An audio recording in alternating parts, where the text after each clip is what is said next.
This morning, it's chatting and cooking with the rocket stove. This thing is super old, but we're gonna fire this thing up for breakfast. We're gonna be answering some questions that you guys have had, some personal, some practical. Rocket stoves are super easy to start, but we don't have any little twigs. I only have big stuff. We need to go get some more about this sized. We've been camping at this spot for a few days now. It is glorious. We've only had one vehicle come down. You have found Explore, Trek, Adventure with Kelly and Greg. We cover everything camping from backpacking to adventure vans. And I think we saw some bobcat scat. I don't think it was cougar. I like to say that it's not cougar, but I'm gonna go with bobcat just down there. All right, that should be good. The absolute biggest question, the most often asked, is how do we find our campsites? Like this glorious one, which is absolutely beautiful. Unfortunately, they do a lot of shooting over that ridge, so we do hear that often. But in all honesty, Greg does most of the research when it comes to dispersed camping, and I actually do more when it comes to campgrounds. Before we get into the gory details, let's get this fire started. Let's go get the lighter. Kelly's getting our potatoes. There we go. We have fire. We store the rocket stove inside of this bucket, which actually makes a nice, quick, easy seat. Stick a camping pad on it. For the easy answer on how to find campsites, at least dispersed camping, if you want to find public lands, some apps are better for that than others. Onyx is a nice one because it actually will show you like which one's public land. Once you've found your public land, you can just basically, the easiest thing to do is just turn on the satellite imagery, and you're just gonna be looking for spots that look like, there could be campsites. You'll often see little fire rings at the end. That's kind of the easy way to do. So I know a lot of people like to use iOverlander, and honestly, that's not really my favorite. Oftentimes, like spots like this, you're not gonna find on there because iOverlander usually only kind of caters to a couple miles off of main roads. But that being said, iOverlander is good for identifying areas. So like if you're in a new area and you don't know even where to start looking, you can look at iOverlander and there's usually gonna be clusters of campsites. Look at those, find roads that go away from those, and then start looking there. Let's go get the food. Okay, on a personal note, is it coffee or tea for Kelly? It is definitely tea. The coffee is disgusting. I love the smell, but I hate the taste. This ready to go? Yeah.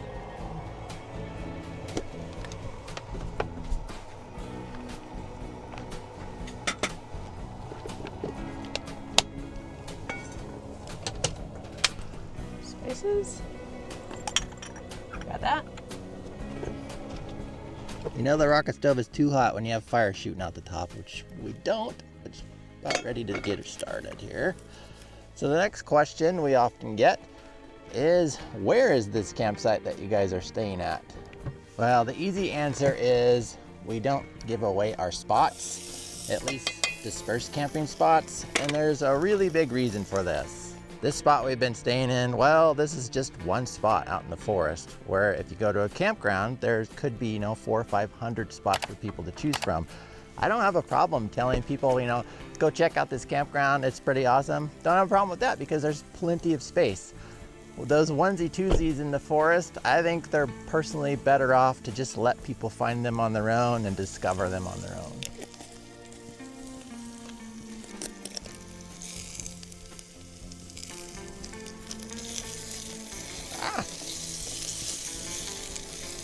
Oh, it's getting hot out here. All right, next question we get a lot is, what's your favorite campsite? We're not gonna break it down to exactly which campsite, but I think breaking it down into like our favorite areas. So what is your favorite? For me, anything with a view. I love a good view. So it could be anywhere as long as it has a view. Which is really funny because mine is water. So like ours is totally opposite. Kelly usually wins. We're usually on a mountaintop somewhere. I like to be next to a river or a lake. But we have gotten one spot that has both a view and the water. So yeah, that's one of our favorites. As far as location goes, there's a little spot just north of Yellowstone, that big national forest in there. That's fantastic. Yes. I think part of the reason why I like it is it's unexplored area for me. To me, it felt a lot like Oregon. Lots of trees, lots of wildflowers. Yeah, it was great. Whoa! Careful there. One question we got was, what's one thing you do very differently from each other when camping? And my big thing is I like to take a lot of naps. I just love it. It's just like my relaxation time and getting as much sleep as possible. When we're out, we often sync up with daylight, basically. So when the light goes away, Kelly also goes away. I am staying up later now that the sun is staying up later as well, which is funny because that's not what I do at home. I think it's maybe because the bed is just so comfy. It's just so relaxing. And quiet. And very quiet. Next is, what's our guilty pleasure on the road? And I would have to say that they are those little pies. We've actually seen on Matt's off-road that they actually call them victory pies. And we used to get those whenever we went camping, but they are horribly calorie, they're like 400 calories. I mean, they're a delicious treat, but they're a little bit much, but they're only like this big. Yeah. Yes, everybody should have a victory pie once in a while. I think that would be my guilty pleasure. Do you have a different one? No. No, it's those pies. I wasn't paying attention and nearly put out the fire. Problem with these rocket stoves is once they burn so fast. So stop. Hold on, oh shoot, you just had a butterfly land on you. Oh, it was lovely. It was like a big yellow one. It just landed right on your shoulder. You were chosen. Anyways, back to the fire. Just always make sure you're constantly feeding this fire, because once it burns down, it just stops. So we'll add a couple more. That was great. That was really cool, actually. Next question. How do you decide which products to feature or test on your channel? Well, that's a good question. In the past, we have purchased everything ourselves. Yes. And that can get incredibly expensive. Very expensive. We still do buy gear, very specific stuff that we want. But then we also will reach out to companies, or they'll reach out to us, and if it's something that genuinely interests me, it's usually not going to interest Kelly. Because Sometimes it will. the funny thing is Kelly is actually not a gear person. No. I'm actually the gear person. Kelly just likes to... I just go along with for the fun. Just likes to hang out. Yeah. And on those lines, sponsored content. We've actually only done one sponsored video, and it was with Veritas Fans, which was such an easy process. Well, sponsored content is pretty easy for us. Right now, we will only do sponsored content for stuff that we genuinely like.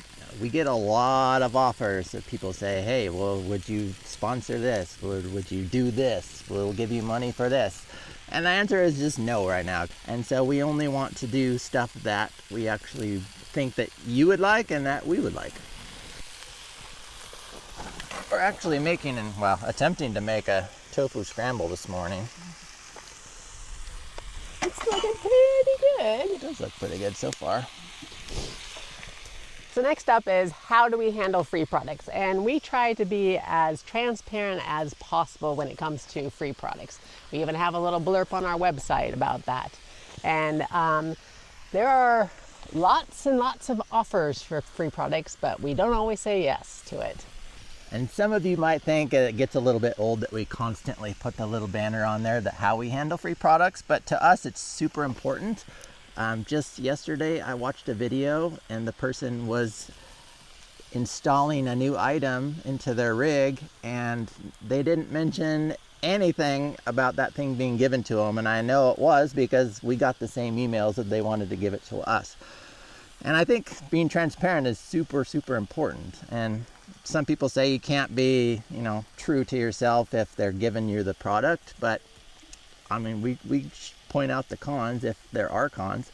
Now, if it's a product that if we test and it's like, oh, this is really crappy, we're absolutely not going to put it on our channel because, it would be a waste of time for us and a waste of time for you.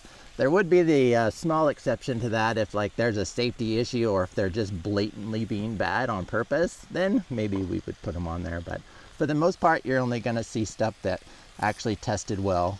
And that's why we have very specific guidelines on how we test free products. One thing I wanted to let you know is we did add one little tidbit to our car, the way we do business. At the bottom, it says we do not sign contracts on free items. And we did that because some of these vendors are incredibly persistent. They will just ride you, but we added that, and that weeded out quite a bit of them. We got a little bit more fire. All right, time to make this golden with a little turmeric.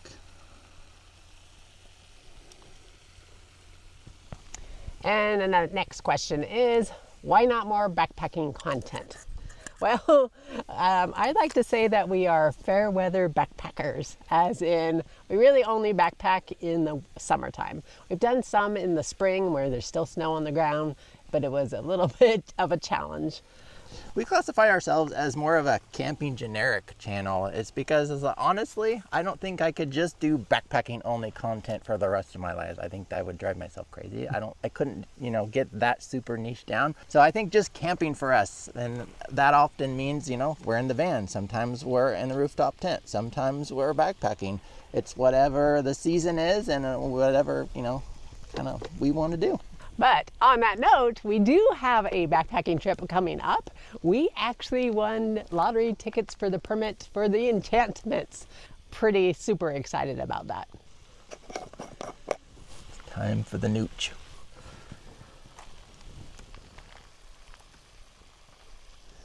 And for people that can't stand that name or don't know what that is, that's nutritional yeast. It gives a kind of a cheesy flavor to things.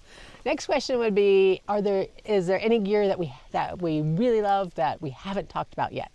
And for me, it actually would fall more into the camp toys category. It's paddleboards. We're super excited to try these out. We have a big trip coming up, and so we'll be able to hit the water with those. But Greg definitely has one. Here, come with me. Will you watch that? Mm-hmm. Mine is this little axe. And I kind of feel like a big boy now. I've never had an actual sharp axe. Normally, I just have this really cheap axe that you have to bludgeon the wood. Well, this thing is made by HX Outdoors, and it actually has a Kydex sheath because it's actually sharp. It's pretty cool. I don't know. We'll have to do a feature on it sometime, but that's definitely my favorite. Our food is getting actually ready to done. Want to go grab some bowls? Okay, let's go grab them and grab some silverware. Unfortunately, I forgot the tortilla shells because we didn't normally eat this with the wrap. Let's get some silverware. Greg, since it's a bowl, he has to have a spoon. Let's not give away all my secrets. Get these.